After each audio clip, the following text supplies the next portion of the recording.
A'udzu billahi minasyaitonir rajim. Bismillahirrahmanirrahim. Assalamualaikum warahmatullahi taala wabarakatuh. Apa khabar tuan-tuan, puan-puan? Saya harapkan anda semua berada dalam keadaan yang sihat, sejahtera, aman, damai, makmur dan dilimpah kurniakan nikmat dan rezeki yang luas. Amin. Okey, tuan-tuan dan puan, bersama saya pada tengah hari ini, pukul 12 dah tengah hari bersama saya setengah jam saja di slot dengan topik Let's Move On, belajar untuk kembali bangkit. Tuan-tuan, puan-puan, jangan terkejut kerana sebagai tanjak hari ini tuan-tuan, bukan untuk menjadi pendekar, panglima, jauh sekali untuk menjadi raja sehari. Okay, tuan-tuan, bukan tuan-tuan. Ini adalah simbolik bagi semangat juang saya untuk berjuang 30 minit bersama dengan tuan-tuan dengan topik yang saya bawakan pada kali ini. Mudah-mudahan ia membawakan suatu pembaharuan dalam hidup tuan-tuan. Tak banyak, sikit pun tak apa. Kerana apa tuan-tuan? Perubahan itu bermula sikit-sikit. Okey? Bermula sedikit. Lama-lama perubahan itu akan jadi banyak. Okey? Tuan-tuan, pesan saya untuk selama setengah jam ini, tuan-tuan, bukakan minda tuan-tuan, lapangkan dada tuan-tuan dan puan.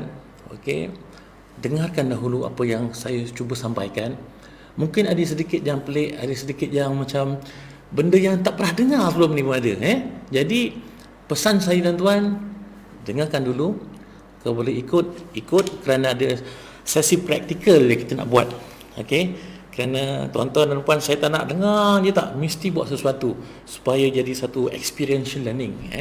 Jadi sesuatu yang boleh tuan-tuan manfaatkan sebaik saja tamat sesi kita ni. Okey, jadi dengar sekarang, lepas tu boleh buat terus praktikal. Saya nak mudah-mudahan hajat saya tuan-tuan selama setengah jam ini, kalau boleh ia dapat mencipta pembaharuan dalam hidup tuan-tuan, bukan saja tuan-tuan tapi hidup saya juga. Kerana apa? The whole 30 minutes ini, pesanan ini bukan saja untuk tuan-tuan tapi juga untuk diri saya sendiri. Okey? Okey tuan-tuan, saya tak nak buang masa dan saya juga tak nak benda ni jadi satu benda yang formal. Nanti kita jadi keras. Jadi kita berbual macam biasa. Dan saya bukan niat untuk mengajar tuan-tuan dan puan-puan. Saya kata apa, hanya berkongsi saja. Saya berkongsi, saya membuat perkongsian. Saya tidak ada niat untuk mengajar tuan-tuan, tapi saya berkongsi saja. Okey tuan-tuan, jadi saya harapkan dengar baik-baik. Kalau boleh pakai ke earphone ke, supaya tidak terganggu dengan bunyi di sekeliling. Okey, jadi mari kita mulakan dengan topik kita pada hari ini, Let's Move On. Okey, tuan-tuan, sebenarnya apakah itu Let's Move On?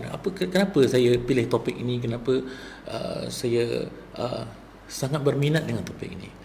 Tuan-tuan dan puan, sebenarnya ramai kita sekarang ini hidup pada saat ini, kita bernafas pada ketika ini, tapi sebenarnya kita ini tersangkut di masa yang lalu, tersangkut di masa yang lepas, membuatkan kita ini tidak dapat bergerak menjadi seorang insan yang lebih maju daripada sebelum ini. Okey, masa lalu tu satu faktor. Ada banyak lagi faktor-faktor lain yang akan saya kupaskan dalam setengah jam ini. Okey, so maknanya kita akan tahu apakah perkara-perkara yang menjadi hambatan kita, yang membuatkan kita ni macam tak boleh nak ke mana-mana. Okey tuan-tuan. So tuan-tuan, kita ini hidup, okey, ni tuan-tuan semua tahu simbolik, okey. Hidup kita ini, kita macam roda. Okey. Kita kadang-kadang berada di atas, tapi kadang sekejap di atas tapi pergi ke bawah balik. Ada yang dahsyat, kita berada di paling bawah, paling bawah. Ada orang yang duduk kat bawah, tak naik-naik ke atas. Ada yang naik, turun balik. Ada yang naik, turun balik. Okey, ada, ini yang saya katakan fenomena ujian bertimpa-timpa. Kalau tuan-tuan antara orang yang sekarang ini ditimpa ujian, Lepas satu dengan baik-baik. Seluruh presentation saya ini dengarkan baik-baik supaya ada satu kefahaman yang boleh mengeluarkan tuan-tuan dan puan daripada fenomena ujian ini. Okey? Ada orang yang hidupnya sudah cukup selesa tuan-tuan. Dah cukup selesa. Dia rasakan macam tak ada cabaran lagi. Pesan saya, tukar tayar. Kalau dulu roda ini, tapi kita tukar roda ini. Maknanya apa? Pergi ke satu fasa kehidupan yang lebih adventurous, yang lebih, orang kata apa, lebih advance lagi. Inilah masanya untuk tuan-tuan dan puan belajar benda yang baru atau buat sesuatu yang baru. Okey, kerana apa? Berada di sini, berada terlalu lama di atas, itu bermakna berada terus menerus di dalam satu comfort zone. Comfort zone ini tuan-tuan dalam makan selesa dan tidak akan ada kemajuan lagi di situ. Jadi tukarlah roda tayar. Okey. Tuan-tuan, puan-puan, saya yakin ramai yang pernah dengar rezeki tak pernah salah alamat. Rezeki tak pernah salah alamat. Tapi tak ada orang cakap pun. Ujian ni juga, ujian tak pernah salah alamat, tuan-tuan. Ujian juga tak pernah salah alamat. Dia tahu ujian ni, Allah tahu ujian ni daripada mana ujian, tuan-tuan? Daripada Tuhan, Allah SWT. Mengikut keyakinan kita sebagai orang Islam, buat Muslim yang menonton ketika ini, ujian seperti mana kita fahami datang daripada Tuhan. Tuhan ni sifatnya, tuan-tuan, Ar-Rahman Ar-Rahim, kasih, Maha Pengasih, Maha Penyayang. Jadi setiap ujian yang Allah berikan pada kita itu adanya kemudahan di dalamnya dan berserta dengan kasih sayang. Nanti saya akan uraikan lagi. Okey, tapi apa yang saya nak cakap lagi, ujian ni tak pernah salah alamat. Tuan-tuan, kita ini setiap manusia ceritanya berbeza-beza. Setiap manusia ceritanya berbeza-beza. Dia ibarat sebuah buku, tuan-tuan. Ibarat sebuah buku. Saya, novel saya lain. Mungkin kawan saya sebelah saya mungkin lain. Mungkin jiran saya cerita dia lain pula. Jadi sebab itulah kat sini, antara benda lain yang saya nak cuba sampaikan, jangan suka sifat banding membandingkan. Jangan suka banding membandingkan. Ini satu penyakit untuk penyakit. Jangan mulakan di dalam keluarga kita. Kalau tuan-tuan ada anak-anak, jangan mulakan. Kakak ni apa ni? Tak adik-adik belajar pandai. Kenapa kakak boleh jadi macam ni? Abang, kenapa abang jadi pengotor macam malas bang? Adik lebih rajin daripada abang, lebih pembersih daripada abang. Jangan macam itu. Jangan mulakan di dalam keluarga sifat banding-banding ni. Banding dengan anak jiran, banding dengan anak saudara, jangan. Dia akan mencipta trauma dalam diri anak-anak tuan-tuan, siapa saja yang jadi mangsa perbandingan kita tu. Okey, sebab apa? Banding ni hanya untuk diri kita saja. Seperti mana pertanyaan saya ini. 5 tahun dahulu ataupun 3 tahun dulu ke 4 tahun dahulu, bagaimanakah kehidupan tuan-tuan sekarang ini dan 5 tahun yang lepas? Adakah tuan-tuan, puan-puan orang yang sama? Adakah tuan-tuan, puan-puan orang yang berbeza? Adakah berbeza itu maknanya semakin bagus ataupun semakin tidak bagus? Adakah ada kemajuan di dalam diri tuan-tuan dan puan? Itu pertanyaan saya. Saya tidak membandingkan tuan-tuan dan puan-puan dengan orang lain, tapi dengan diri tuan-tuan dan puan sendiri. Okey? Kita nak banding-banding dengan diri kita sendiri. Okey? Setiap kita ceritanya berbeza-beza. Okey, tuan-tuan. Saya nak buat satu aktiviti lah. Saya nak bagi arahan pada tuan-tuan. Ini saya nak, orang kata apa, sajalah share pada tuan-tuan. Bagaimana kita punya psikologi kita berbeza dengan setiap orang. Okey, tuan-tuan. Saya nak tuan-tuan tuliskan. Okey. Saya tukar dulu. Okey. Saya nak tuan-tuan dengar sebaik-baiknya, dengan jari telunjuk tuan-tuan dan puan sebagai pen atau pensil, tuliskan untuk saya. Bayangkan saya ni di depan tuan-tuan, saya di depan tuan-tuan dan puan. Saya nak tuan-tuan dan puan ambil jari telunjuk ni, tuliskan pada dahi tuan-tuan dan puan huruf Q besar. Huruf Q besar. Tahu kan Q besar macam mana? Saya tak perlu tunjuk, tuan-tuan mesti tahu. Huruf Q besar di dahi tuan-tuan. Tuliskan untuk saya. Huruf Q besar sekarang ni. Bayangkan saya di depan tuan-tuan dan puan. saya nak minta tuan-tuan dan puan tunjukkan pada saya, tuliskan pada dahi tuan-tuan dan puan ini huruf Q besar untuk saya. Okey? Buat sekarang. Okey? Dah kan? Sekejap je tulis Q ni kan. Okey. Saya tengok Tengok mungkin ada kawan-kawan di sebelah pun buat juga kan. Kita tengok macam mana huruf saya nak tunjukkan kepada tuan perbezaan antara kita. Okey. Ada orang tulis Q Q ditulis Q besar kan ada ekor kan. Q besar tu ada ekor dia. Ada orang tulis Q besar tu dia buat bulat, ekor dia sap jatuh dekat mata belah kanan. Ni kanan saya dekat sini. Okey. Ada orang buat Q besar. Okey. Ekor dia jatuh kat sini. Mata kiri. Ni belah kiri saya lah. Kenapa jadi macam tu tuan-puan? Ada orang Q dia jatuh sini, ekor dia. Ada orang Q dia, ekor dia jatuh kat sini. Itu ada makna tersirat, makna tersurat tuan-tuan. Apa yang secara simpelnya saya boleh katakan, orang-orang yang Q dia jatuh ke belah sini, Q dia jatuh ke belah mata kanan ni. Okey. Itu maknanya apa? Itu maknanya orang itu bila dia bercakap ataupun bila dia mengatakan sesuatu, dia lebih cenderung mengatakan atau berkata sesuatu daripada sudut perspektif dia sendiri.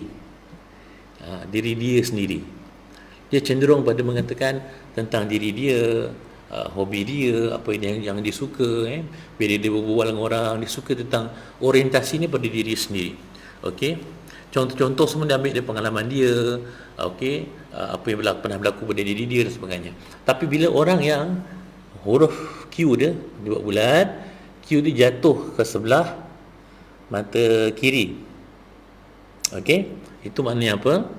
Orang itu dia lebih cenderung menggunakan perspektif orang lain ketika dia berkata sesuatu. Contohnya bila dia berbual, dia tahu orang ni suka bola, aku kena cakap pasal bola. Orang ni suka kan aiskrim, so aku kena cakap pasal aiskrim contohnya. Jadi orang yang macam ni macam mana? Maknanya apa?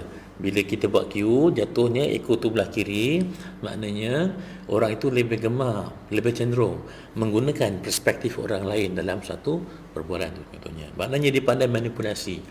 Katanya yang mencipta benda ni semua ialah namanya Profesor Richard Wiseman, seorang psikologis.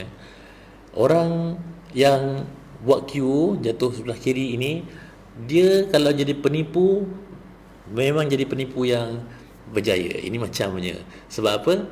Dia pandai menggunakan perspektif orang lain dalam memanipulasi sesuatu. Okey. Tapi bukan makna orang tu penipu, tak. Kalau dia jadi penipu, dia boleh jadi penipu yang berjaya lah. Okey. Alright. Itu sampingan tuan-tuan. Saya bukan apa, nak tunjukkan perbezaan kita ni. Perbezaan kita yang rata-rata semuanya berbeza-beza. Okey tuan-tuan. Jadi ujian itu tuan-tuan, kita balik pada ujian tadi tu. Okey. Dia dah customize, dia dah tailor untuk kita punya kegunaan kita, untuk cerita kita. Ujian itu tuan, bukan sengaja Tuhan nak buli kita, tak.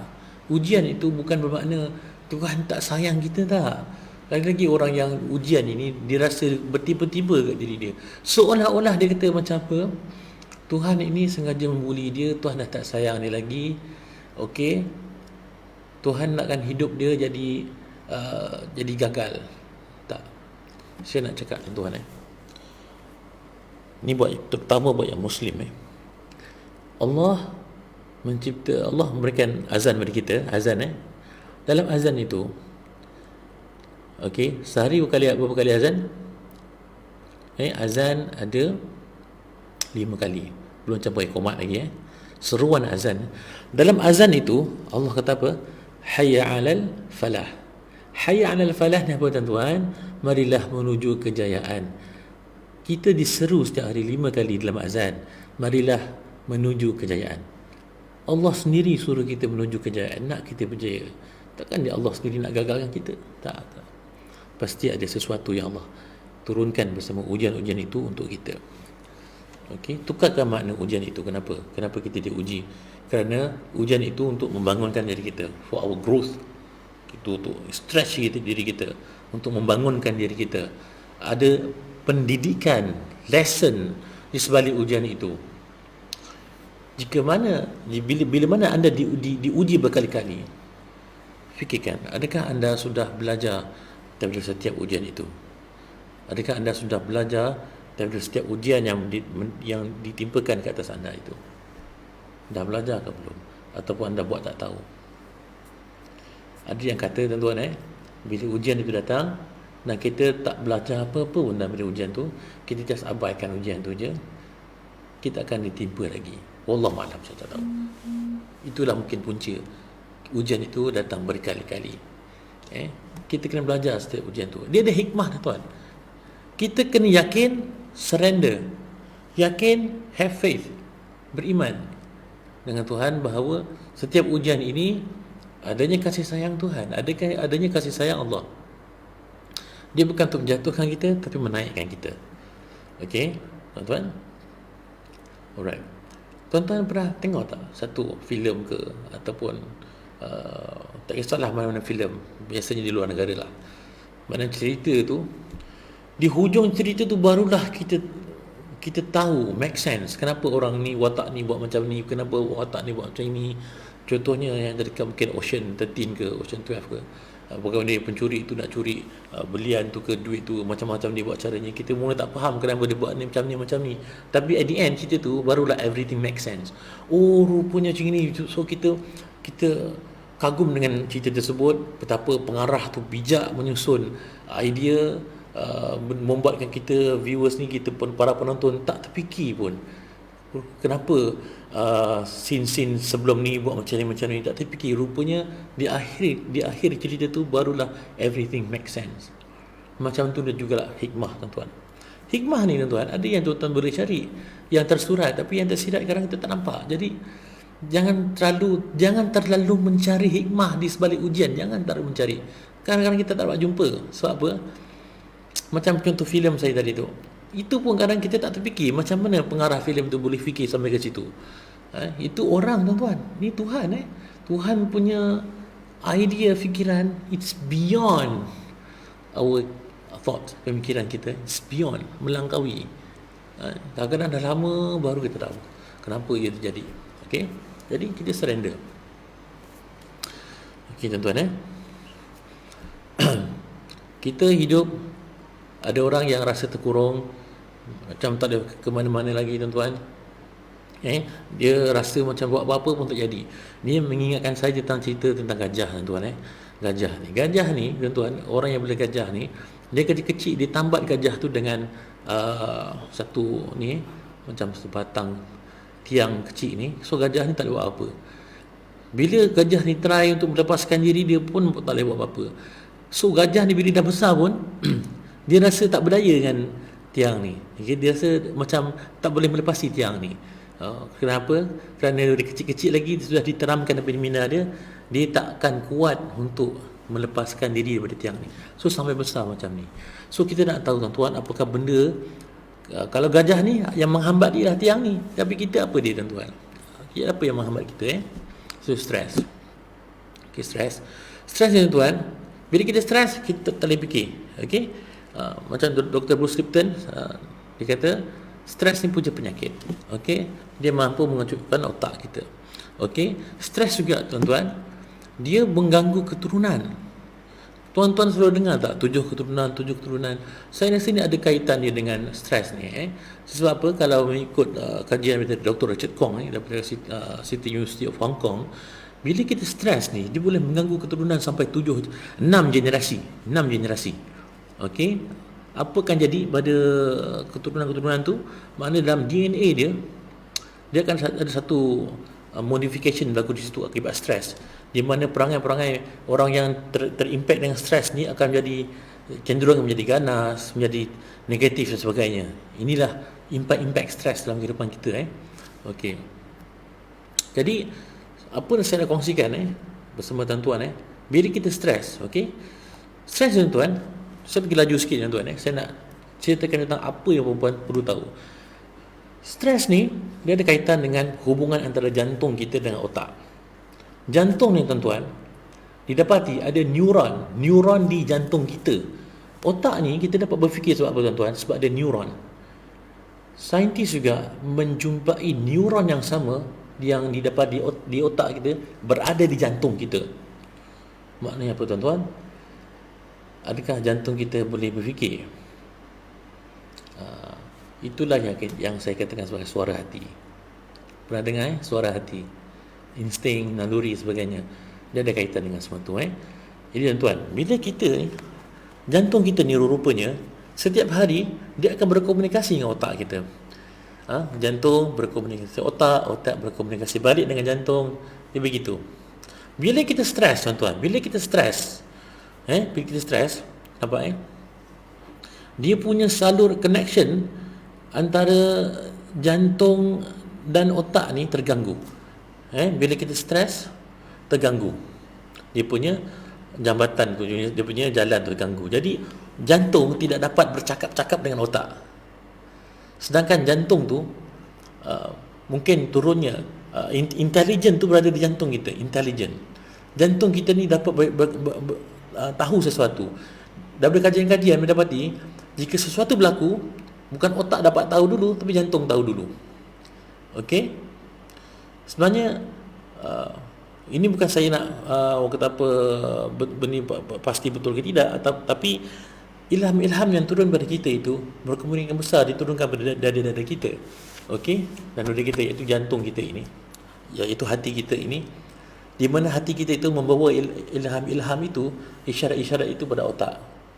Kemudian otak itu memberikan kefahaman kepada kita. Tapi bila kita stres, jantung itu tidak dapat bercakap-cakap dengan otak, terganggu dia. Jadi kita tak sampai mesej itu. Ilham itu tak sampai. Okey? Sebab apa tuan-tuan? Pentingnya komunikasi jantung dan otak tu. Pernah tak tuan-tuan? Satu saat satu ketika dulu, contoh paling mudah biasa kalau kita pergi kerja, kita pergi ke laluan A. Tapi satu hari tu kita pergi ke laluan B, ataupun kita pergi ke laluan A juga, tapi tiba-tiba kita rasa nak singgah kedai.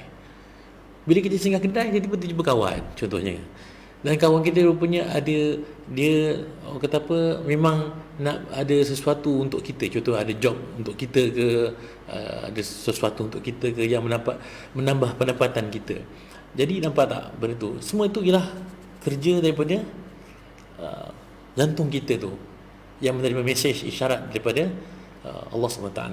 Okey, yang menggerakkan kita. Tapi bila kita stres, benda itu semua tak dapat. Manfaat yang ada pada jantung kita itu, komunikasi itu tak dapat pada kita. Okey, jadi penting untuk kita jangan stres supaya apa? Kita dapat orang kata apa, isyarat daripada jantung kita itu. Okey. Fikiran juga punca yang menghambat kita. Fikiran ini saya tak perlu cakap banyak-banyak tuan. Tuan-tuan juga tahu sebab kenapa tuan-tuan tidak boleh pergi jauh, sebab adanya fikiran negatif, kepercayaan yang membataskan, limiting belief. Kadang-kadang rasa takut tu yang tak logik, yang tak rasional, kebimbangan yang rasa tak rasional. Kadang kita tahu kita tak patut rasa takut pun untuk melakukan sesuatu tu, tapi masih takut. Kita perlu semak benda ni, cari kembali. Okey, cari bukti bagi menyangkal fikiran perasaan tersebut. Ini cara asas untuk kita latih diri kita, untuk kita tukarkan, switch, convert daripada fikiran negatif kepada fikiran yang positif. Cari bukti kenapa fikiran yang fikir ni negatif. Cari negatif, cari yang negatif, cari yang merugikan kita, cari fikiran yang macam tu, kita sangkal dia, kita buktikan yang dia salah.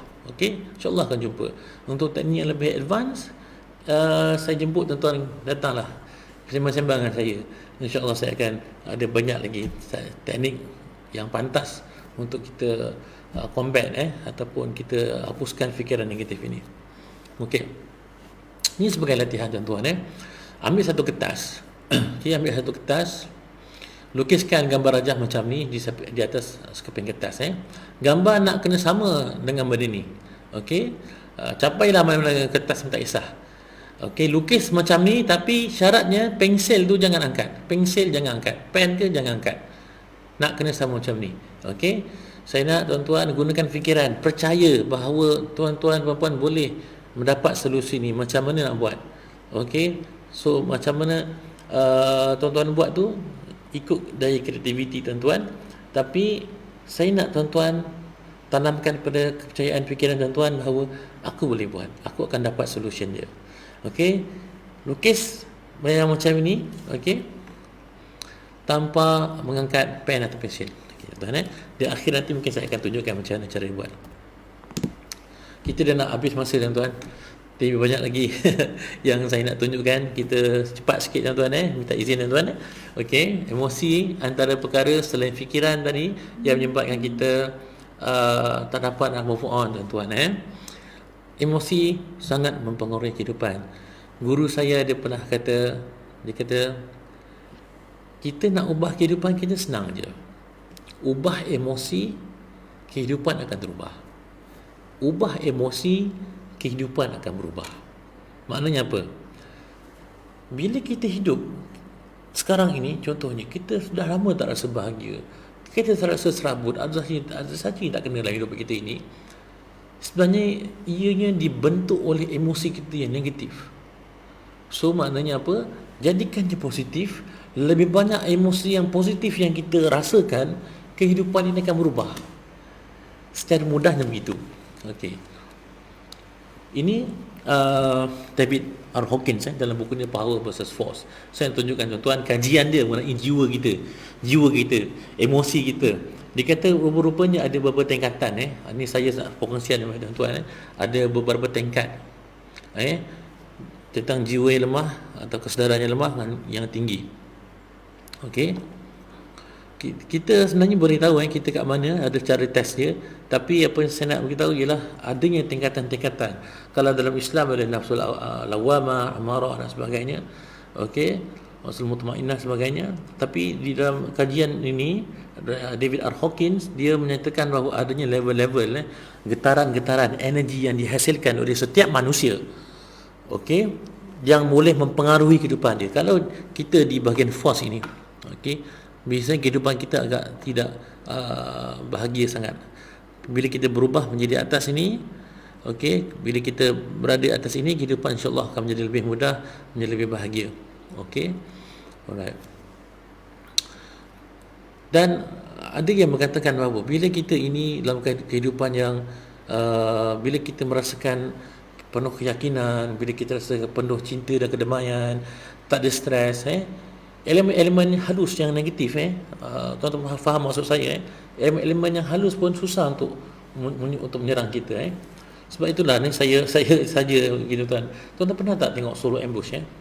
Solo Ambush ni satu brother ni, satu seorang lelaki ni, dia ke mana-mana dia mencabar keberanian dia dan mencari makhluk halus ni, yang hati dia sangat kering tapi di sebalik itu saya terfikir dia ke mana-mana tidak pernah ada gangguan dari segi serangan makhluk halus dan sebagainya. Kemungkinan besar sebab dia berada dalam fasa yang atas ni lah. Okey, jadi sekarang tuan-tuan, apa harapan saya? Tingkatkan kita punya emosi kita dalam keadaan yang emosinya lebih baik lagi. Rasakan kesyukuran setiap hari, rasakan perasaan cinta dan damai. Penuhkan hati kita dengan kedamaian, kecintaan. Jangan penuhkan hati kita dengan prasangka buruk, rasa dendam, rasa khawatir dan sebagainya. Dia akan menurunkan lagi, dia akan merendahkan kita lagi sebagai khalifah. Kita perlu naikkan lagi dengan rasa syukur, rasa cinta, damai, rasa suka. InsyaAllah kehidupan kita akan terbantu di situ. Okey. Emosi negatif tuan-tuan perlu dibebaskan. Kalau tidak, dia akan menyerang kita. Okey. Kebanyakan penyakit tuan-tuan sebenarnya datang daripada emosi. Okey, emosi. Jadi tuan-tuan, ini buat mereka yang mempunyai trauma ataupun mereka yang merasakan ada sesuatu di masa lalu yang tak settle lagi, orang kata unfinished business. Contohnya masa kecil dia kena dera ke apa ke, ataupun ada sesuatu yang menghambat dia, yang selalu dia terfikirkan setiap hari sampai ngigau dalam mimpi, okey, ketika tidur. Okey, saya akan mengajar tuan-tuan Macam mana untuk kita bebaskan dia. Okey. Cara pertama tuan-tuan, bila tuan-tuan fikirkan kembali tentang memori yang lama, tuan-tuan akan merasakan dia charge tu dekat mana-mana bahagian tubuh. Okey, contohnya lah, setiap benda ada emosi tuan-tuan. Contohnya lah, benda yang kita tak suka. Okey, makanan apa yang kita tak suka? Kalau tuan-tuan tak suka makan apa, tak suka makan ikan contohnya, tak ambil benda-benda yang paling tak suka lah. Contohnya tuan-tuan tak suka makan apa, tauge kan, tak suka makan tauge kan, bayangkan tauge tu saja, dia akan ada rasa macam sesuatu kat sini ke kat sini ke. Di situlah tempat emosi tu. Okey, so tuan-tuan bayangkan perkara-perkara yang emosi tuan-tuan dulu yang beberapa rasa tak lepas, ketakutan tuan-tuan ke apa saja yang mengganggu emosi itu, fikirkan dia akan timbul rasa-rasa atau charge tu kat mana-mana bahagian kita. Fokus pada bahagian itu, tarik nafas pelan-pelan, niat untuk melepaskan. Tarik nafas, lepas dari mulut, bayangkan emosi itu juga turut lepas. Bayangkan dia keluar macam asap ke, macam udara ke, warna hitam keluar ke. Ulang sampai ada rasa kelegaan. Itu cara pertama. Cara kedua ialah dengan merasakannya saja. Fikirkan yang macam tadi tu, fikirkan emosi kita yang negatif, trauma kita ke, apa yang kita tak suka, apa yang kita takutkan, apa yang kita khawatirkan. Fikirkan, rasakan sampai kita dapat rasa kat mana-mana benda tu. Kita perhatikan je benda tu, kita rasakan je benda tu sampai lama dia pudar hilang. Okey. Cara yang ketiga ialah tuan-tuan, ini tuan-tuan boleh gunakan untuk apa saja yang tuan-tuan tak suka, yang menjadi kekhawatiran, kebimbangan, yang menjadikan tuan-tuan rasa risau. Okey. Caranya ialah kita buat tepukan. Di mana tepukan itu pada bahagian pipi kita tuan-tuan. Di sini tuan-tuan kat bawah ni di sini kita. Okey. Kat bawah ni sampai ke sini. So kita tepuk di antara pipi, rahang ni. Kat rahang lah senang, Okey, saya tepuk sini, kita silang. Tepuk sampai kita fikirkan emosi itu, kita tepuk dia. Tepuk, niatkan yang untuk kita bebaskan benda tu. Contohnya tuan-tuan ada kekasih pertama yang susah nak dilupakan contohnya. Fikirkan buat macam ni. Okey, kalau susah sangat nak lupakan seseorang, ingatkan dia balik, buat macam ni. Jangan pelan-pelan gini tuan, tak jadi apa. Kuatkan sikit. Okey, kuatkan sikit. Buat macam ni sampai 10 ke 15 minit. Memang lama, tapi berbaloi tuan-tuan. Buat macam tu. Tukar, tepuk, tukar pula sini 10 ke 15 minit. Memang lama sikit tapi berbaloi. Cuba tuan-tuan. Kalau ada perubahan, beritahu saya. Kalau tak ada pun boleh juga beritahu saya. Mungkin teknik tu mungkin agak salah sikit lah. Okey tuan-tuan. Masa lalu kita ni banyak, macam saya cakap tadi, mempengaruhi fikiran kita, emosi kita. Kerana apa tuan-tuan? Apatah lagi kita masa kecil, kita senang dipengaruhi, sampaikan dia mengganggu kita pada masa sekarang. Okey, apa nak buat? Macam saya kongsikan tadi tuan-tuan, kita praktis dengan fikiran kita, buang fikiran yang tak elok. Jadikan tabiat buang fikiran tak elok. Sedar mana fikiran yang elok, mana fikiran tak elok. Yang fikiran tak elok, yang merugikan kita, kita pilih dia, kita sedar yang itu tak elok, tukarkan dengan yang positif. Okey, tukarkan macam itu. Okey, kemudian emosi macam tadi, mungkin kita masa kecil-kecil ada trauma, kena belasah ke, kena bully ke kan. Buat macam tepuk-tepuk tadi pun boleh, ataupun scan diri kita mana duduknya emosi tu. Okey. Alright tuan-tuan, ini satu teknik yang sangat bagus, teknik berdamai dengan diri. Okey, sebenarnya teknik ni teknik Ho'oponopono, daripada Hawaii teknik ni. Cara kita meminta maaf dengan diri sendiri, caranya cakap saya menyesal, maafkan saya, terima kasih, saya mengasihimu. Sebenarnya dalam bahasa Inggeris, I'm sorry, please forgive me, thank you, I love you. Cakap kat diri sendiri. Sebenarnya kita tuan-tuan banyak buat salah dengan diri sendiri. Okey, tuan-tuan, kalau tuan-tuan ada kawan baik lah, ada kawan baik, kawan yang tuan-tuan perempuan sayang, cinta, yang percaya, agak-agak nak tak tuan-tuan dan puan cakap tak baik pasal dia? Agak-agak tuan-tuan nak cakap belakang pasal dia ke? Nak fitnah dia ke? Nak sakitkan hati dia ke? Mesti tak nak kan? Itu kawan baik tuan-tuan. Sebenarnya ada seseorang lagi yang tuan-tuan perlu buat layanan yang sama, malah lebih lagi, iaitu diri kita sendiri.